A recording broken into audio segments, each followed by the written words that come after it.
Theresa May has arrived in the Middle East as part of her efforts to strengthen links with other trading partners as Brexit approaches.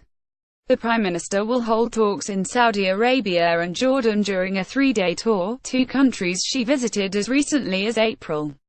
On the first visit, Ms. May is expected to raise the humanitarian crisis in war-torn Yemen, where Saudi Arabia has been blamed for the suffering of the beleaguered population.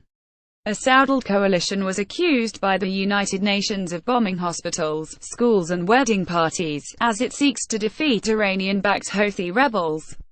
A humanitarian catastrophe was declared by the UN, with sanitation systems destroyed and at least 300,000 people infected with cholera. Ms. May has rejected repeated calls to suspend British arms sales to Saudi Arabia, after more than £3.3 billion worth of sales since the bombing of Yemen began in March 2015. It is understood that Mrs. May will raise the threat of famine, stressing the importance of humanitarian and commercial access to the country, including through the ports of Hodeidah and Salif. The Prime Minister will meet Crown Prince Mohammed bin Salman on Wednesday.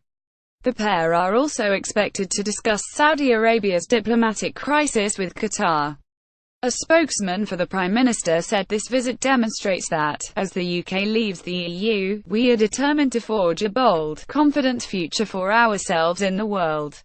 We must look at the challenges that we and future generations will face and build stronger partnerships with countries that will be vital to our security.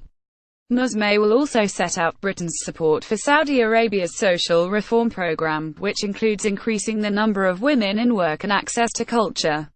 In September, the country moved to lift a ban on women driving, which Ms. May welcomed it as an important step for gender equality and the key ally, the UK's largest trading partner in the Middle East.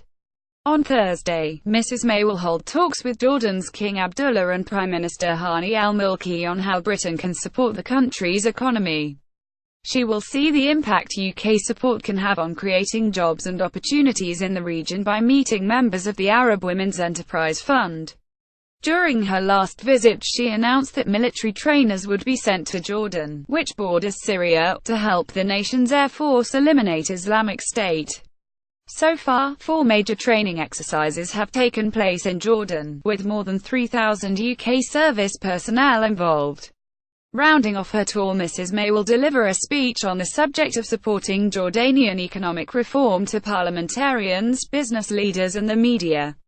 The spokesman added it is clearly in the UK's security interests to support Jordan and Saudi Arabia in tackling regional challenges to create a more stable region, and in delivering their ambitious reform programs to ensure their own stability.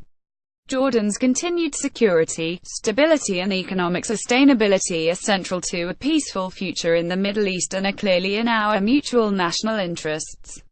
More about Theresa May, Saudi Arabia, Jordan, Yemen, United Nations, Brexit. Reuse content.